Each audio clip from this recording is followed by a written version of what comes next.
For a majority of the 2010s, James Harden spent that time dominating the NBA in ways that we have never seen done before. As thanks to a very fortunate trade that the Houston Rockets made with the Oklahoma City Thunder, they transformed James Harden from a sixth man to one of the greatest offensive players in NBA history, being a top 10 scorer and playmaker of all time. But despite his successes in the regular season, capturing numerous All-Star appearances, All-NBA teams, and an MVP in 2018, he failed to capture the ultimate prize of winning an NBA championship with the Houston Rockets, and even failed to make the NBA Finals with the team as well. And due to his constant struggles in the playoffs, he was often criticized by media members, fans, and even some players. And in the summer of 2020, after the pandemic season, James Harden officially requested a trade from the Houston Rockets, and his wish was granted as he was traded to the Brooklyn Nets early in the season. So what went wrong? What happened that stopped James Harden from winning a championship with an organization that was a powerhouse in the Western Conference from the moment that he got there? And why was the ending so ugly? In today's video, we are going to break down the James Harden era in Houston and how he failed to win a championship. But before we go any further, make sure you guys drop a like, subscribe to the channel, and press that bell for post notifications to stay up to date with the latest content on Young Mustard.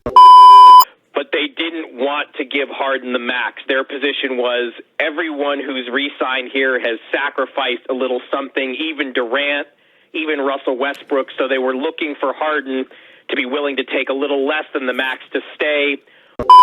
After failing to get a contract extension with the Oklahoma City Thunder, James Harden was traded on October 27, 2012 along with Daquan Cook, Cole Aldridge, Lazar Hayward in exchange for Kevin Martin, Jeremy Lamb, 2 first-round picks which resulted in Steven Adams and Mitch McGary, and a second-round pick which resulted in Alex Abrines. The GM of the Rockets at the time, being Daryl Morey, called James Harden a foundational player and expected him to be Houston's franchise guy moving forward. And just 4 days after the trade, on October 31st, Harden signed a contract extension with the Rockets for 5 years worth $80 million. At the time, the contract was met with a lot of mixed reactions. Some people were optimistic for the Houston Rockets, as Harden had a really solid campaign the year prior as the sixth man of the year. He was young with the Oklahoma City Thunder, so taking a chance on the young guard definitely had some upside. But on the flip side of it, many people were critical of the decision because, for one, the Thunder passed up paying him for a reason, because he underperformed in the NBA Finals the year prior, and they wanted to be under the luxury tax bill. And for the Rockets to give a max contract to a player that hadn't even been a full-time starter yet in his career was obviously going to be met with a lot of valid criticism. So it's safe to say that James Harden had all eyes on him in the basketball world from game one with the Houston Rockets, and he lived up to every single expectation. As on night one with the Houston Rockets against the Detroit Pistons, James Harden put up an incredible stat line of 37 points, 12 assists, and 6 rebounds, along with 4 steals, shooting 56% from the field and knocking down 4 3-pointers as well. This was literally just a glimmer into the future for this guy with this organization. And if you needed further proof that it was, look no further than the second game after that incredible debut, with 45 points, 7 rebounds on 14 of 19 shooting from the field against the Atlanta Hawks. Harden in his first 20 games with the Rockets averaged 25 points, 5 rebounds, and 4 assists, along with nearly 2 steals, on 43% shooting from the field and 35% from behind the arc, along with 85% at the free throw line. Harden would go on to put up similar numbers for the remainder of the season and finished off the year being an all-star, making an all-NBA team, and leading the Rockets to 45 wins and a playoff berth that they had not seen since 2009. And in the first round against the Oklahoma City Thunder, who were coming off of a finals appearance, his former team, ironically, they would actually take them 6 games. So all the haters that thought that it was a dumb decision for the Rockets to give him the money that they gave him and take a chance on him as the franchise guy, it was quickly proven that that was not a mistake whatsoever, and if anything, that contract was going to become a steal on the market. In the summer of that offseason, the Rockets decided to go in a new direction with the organization and bring in free agent Dwight Howard from the Los Angeles Lakers. Now, some people may try to rewrite history and say that this is not a big signing whatsoever, as a lot of people underrate Dwight Howard's impact on the game over the course of time. But even though he was not the same player that he was in Orlando and Houston, at the time, this was a big pickup for the Rockets. You could say it was a testament testament to how weak the big man position was, but he was still seen as one of the better bigs in the NBA and an all-star caliber player. And the Rockets are not the Los Angeles Lakers or the New York Knicks, where they have a nice city to throw at people's face outside of the no state income tax. I mean, I'll always love Houston, that's my city, but it's never gonna be as appealing to free agents like a Miami or a New York. But throughout the 2014 season, James Harden and Dwight Howard were on the same page for the most part and had a pretty good year. They both were selected as all-stars and all-NBA performers, and the Rockets won over 50 games. And along with James Harden and Dwight Howard, Chandler Parsons looked like a rising star at the time, as he had numerous great scoring stretches and averaged nearly 17 points a game, which was a career high in his third season. Not only did the Rockets have a good season, but their future looked bright as ever. Dwight Howard, though he was not the Orlando Dwight, he was still very productive and an all-star caliber player. James Harden was making all-NBA teams, averaging 25 points a game at 24 years old, so the ceiling was insane for that guy. And then Chandler Parsons just exploded out of nowhere. They actually looked like a legitimate big three was on the rise. Unfortunately though, they were met with a roadblock in the playoffs that year as they lost to the Portland Trail Blazers in round 1. And no, this is not the Blazers with CJ McCollum and Damian Lillard. This is a second-year Damian Lillard and prime LaMarcus Aldridge, and supporting pieces like Wesley Matthews, Nicholas Batum, and trust me, that's a solid team right there. But if you just go back and watch that series, and hell, you can look at the numbers as well, it was very clear that James Harden was the reason why the Rockets lost that series. As Harden was known for his defense being lackluster, not only in the regular season, but also in the playoffs. So on top of his offensive inefficiencies that he showed, he was giving nothing on the defensive side of the ball. And mind you, not only did Chandler Parsons play up in the playoffs that year, averaging 19 points a game in that series, but Dwight Howard as well, averaging 26 and 14 on 55% shooting from the field. So for Harden to go out there and average 27 points a game on 51% true shooting, it was truly an unacceptable performance. What also stings about this for the Rockets is that this was the last time that we were going to see the trio of Harden, Chandler Parsons, and Dwight Howard together, as Chandler Parsons was a restricted free agent in the offseason, and the Mavericks offered him a 3-year, $46 million contract, which Houston declined to match, which led to him leaving in the offseason to Dallas. But despite the loss to Chandler Parsons, you could argue that the Rockets actually got better the next season anyways, as pickups like Josh Smith and Corey Brewer gave them bench depth that was much needed in the postseason, and Trevor Ariza gave them spacing and defense in the starting lineup, and along with Patrick Beverley and Dwight Howard manning the paint, they were one of the better defenses in the NBA, finishing top 10 in defensive rating. But I would be remiss if I ignored what James Harden was able to do in that regular season. As with Dwight Howard limited to only 41 games played in the regular season, Harden had to carry more of a load offensively and did it at a very high level, averaging 27 points a game and 7 assists along with 6 rebounds and 2 steals, shooting 44% from the field, nearly 38% from 3 on 7 attempts, and 87% at the free throw line. That would accumulate to a true shooting percentage of nearly 61%. There were nights that Harden had to go out there and play with Monty Eunice and Terrence Jones in his starting lineup due to injury. The roster was definitely competent come postseason time when they were fully healthy, but as far as their offense goes, especially in the regular season, Harden was doing a lot of carrying. Not only was he an all-star and all-NBA performer yet again, but he actually finished as the runner-up to Steph Curry in the MVP race. It was a pretty controversial race that year, as many people believed that Harden, due to his counting stats of points, rebounds, and assists being better than Steph Curry, combined with the offensive responsibilities Harden had that year with Dwight Howard only playing 41 games, that he should have been the MVP. Now, I don't subscribe to that narrative, but I definitely do believe that Harden had a case, and I wouldn't have been mad if he won the award. But come playoff time, that's really when things get spicy for the Houston Rockets, as after disposing of the Dallas Mavericks in an impressive gentleman's sweep, mind you, the Mavs were a 50-win team, they would go head-to-head with the Los Angeles Clippers in the conference semifinals. Yes, we're finally here at the infamous blown 3-1 lead before the Warriors blew their 3-1 lead, as the Clippers went up early in the series 3-1, 1, as they were even able to win a game without Chris Paul as he sustained an injury in the first round against the Spurs. But in Game 5, everything changed as the Clippers would get blown out on their home court in a game that James Harden, Trevor Ariza, and Dwight Howard combined for 68 points. You would think that would be a wake-up call for the Clippers, and for the first 3 quarters of Game 6, it looked like they took that wake-up call pretty seriously. As heading into the 4th quarter of Game 6, the Rockets were down 79-92 and Harden had already left the game. But thanks to Josh Smith and Corey Brewer, yes, you heard me correctly, Josh Smith and Corey Brewer, the Rockets were able to pull off one of the greatest comebacks of all time as they both combined for 29 points and the Rockets outscored the Clippers in the 4th quarter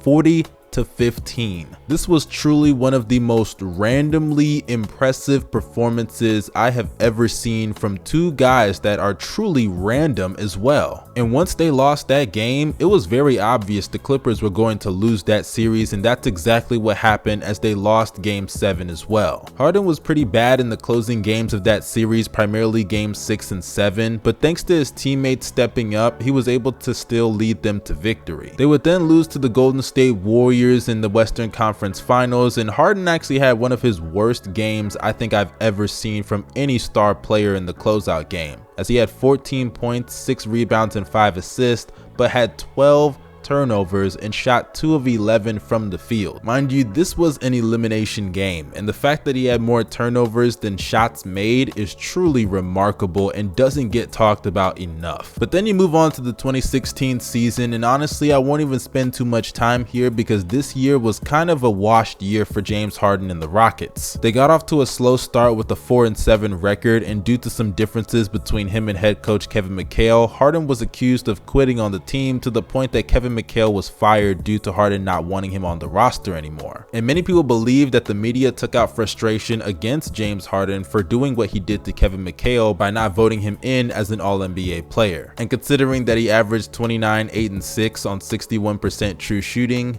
yeah, they might have messed that one up big time. The Rockets would go on to lose against the Golden State Warriors in the first round, with Steph Curry only playing a couple of games in that series due to injury. And because of how the Rockets dropped off from their previous year of finishing as a top 3 seed to barely making the playoffs with a 500 record, it was very obvious that changes needed to be made in the front office. Dwight Howard and James Harden had always had their tense moments, but by the end of that year, it was very obvious that they were fed up with each other. Dwight wanted more post touches and opportunities to score in the paint, while James Harden wanted him to focus more on being a lob-catching big and a pick-and-roll player. Dwight would actually decline his player option that year for $23 million in order to sign with the Atlanta Hawks that offseason, which came at a surprise to many people. But for the Rockets, it really wasn't too big of a deal, as backup Clint Capella was primed and ready to be the starter anyways, and he was younger. The Rockets that offseason made some great pickups in Eric Gordon and Ryan Anderson, floor spacers, and players that could come off the bench and give them really valuable minutes. But the big change for that team and organization was the pickup of Mike D'Antoni as the head coach. D'Antoni announced in the beginning of the year that James Harden was going to be running the point guard position full-time throughout the season. And we all know the D'Antoni system: put the ball in the point guard's hands, space the floor, and have a fast-paced offense. This system led James Harden to having the best year of his career to date at this point in time, averaging 29 points a game, a career high in assists, 11 a game in that category, which led the league, along with 8 rebounds and nearly 2 steals on 61% true shooting. The Rockets that season would finish as the 2nd best offense in the NBA in points per game and offensive rating, and win 55 games. Unfortunately for James Harden though, he was once again a runner-up in the MVP award race as he finished behind Russell Westbrook. That race was a pretty controversial one, and if you follow my channel, you know that I actually picked James Harden to win the award that year, and unfortunately he just didn't. To this day, many people argue about it, but I truly don't care anymore looking back on it, because either way, both of these guys flamed out in the playoffs, so we might as well touch on it, right? Harden that postseason, despite having a pretty good supporting cast with floor spacing around him, was pretty inefficient in both rounds against the Oklahoma City Thunder and against the San Antonio Spurs. They dispatched the OKC in 5 games, so if you want to give him a pass for his inefficiencies there, I have no problem with that, especially considering he was being guarded by Andre Roberson and Victor Oladipo. But then you move on to the San Antonio Spurs series, and it truly gets remarkable just how bad James Harden was. Not only did he shoot 41% from the field and below 31% from three, but he would have one of the worst elimination games in playoff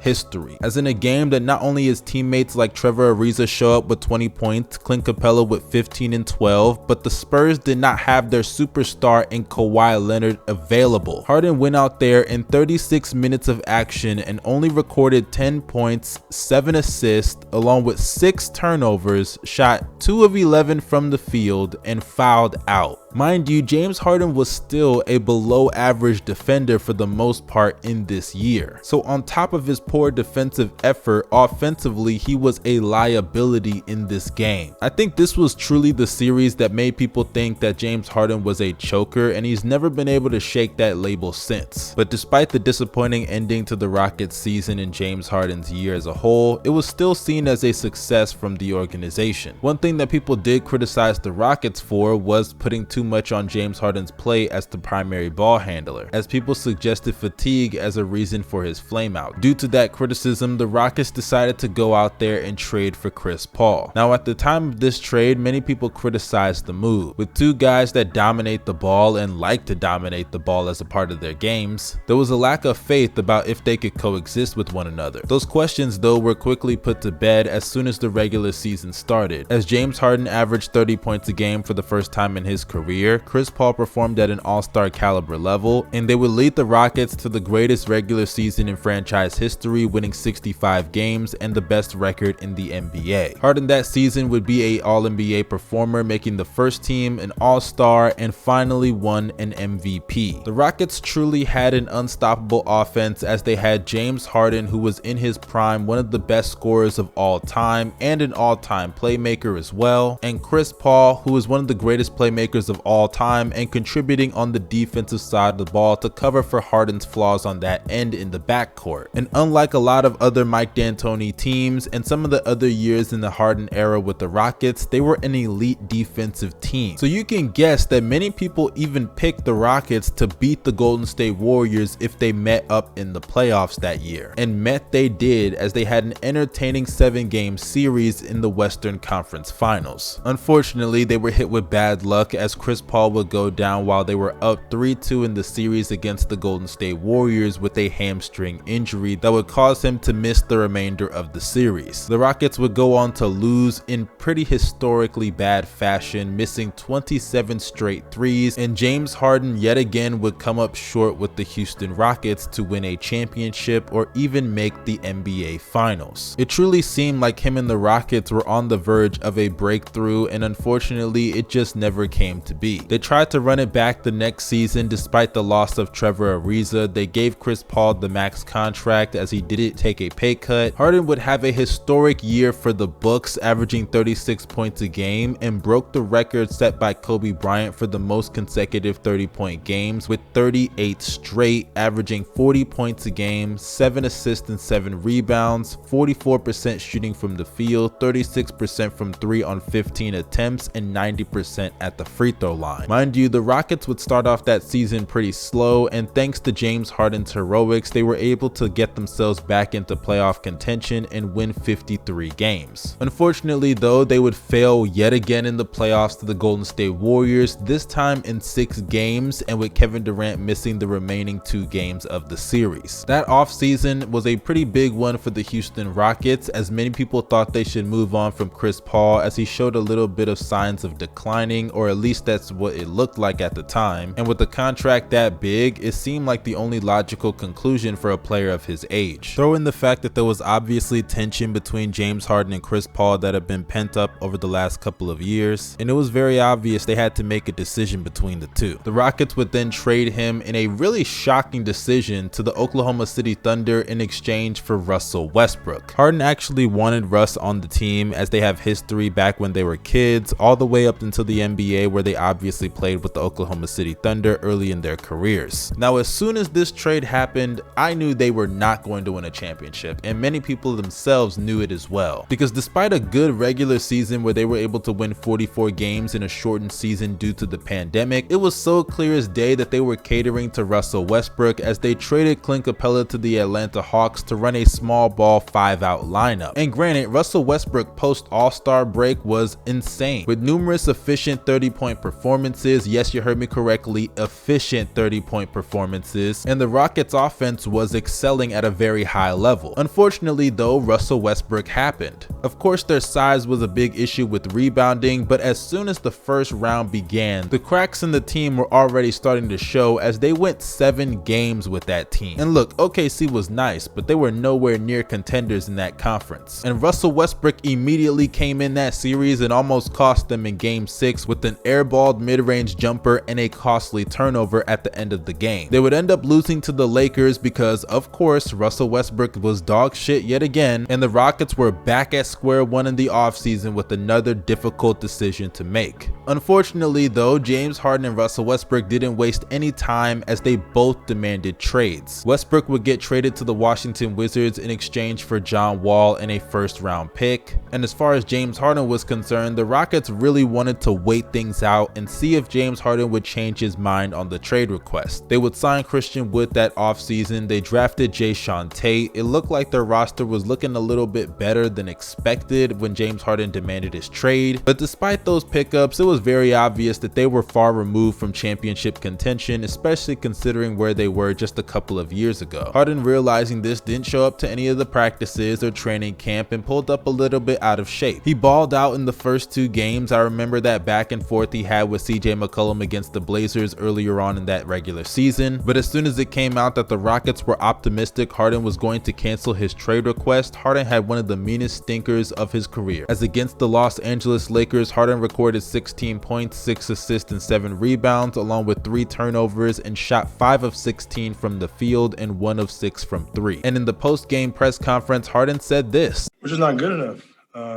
You know, we don't. Obviously, chemistry, talent-wise, just everything. And it was clear. Like I said, these last few games, they just from the beginning of the game, they were just aggressive. Veteran team, obviously, championship team, and one of the best teams that we have in this league.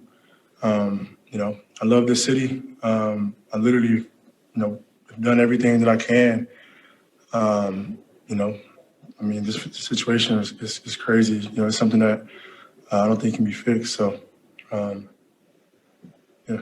Making it clear to the media and the Rockets front office that he didn't want to be there, Harden decided to quit on the team. 2 days later, Harden was then traded to the Brooklyn Nets in a massive 4-team deal. And just like that, the James Harden era in Houston came to an end. 9 seasons of twists and turns, highs and lows, all-star appearances, all-NBAs, and even an MVP. But unfortunately, no championships. Not even any finals appearances. And due to bad luck with injuries, hard-headed coach decisions, and just straight up choking from James Harden, the era was deemed a failure by many, including myself. Because when you have a superstar player like James Harden, to lose him in the middle of his prime, or maybe I could say the end of his prime considering he ain't looking too hot right now, to have the result be no championships and not even any finals appearances, I have to look at that as a failure. And that is how James Harden failed to win a championship with the Houston Rockets. But you guys, let me know your opinions down below in the comment section. How do you look at James Harden's time with the Houston Rockets? Make sure you drop a like, subscribe to the channel, and press that bell for post notifications. This was one of my longer videos, so if you could show support, I would really appreciate it. This is your boy Young Mustard signing out. Y'all stay safe and have a blessed day. Peace.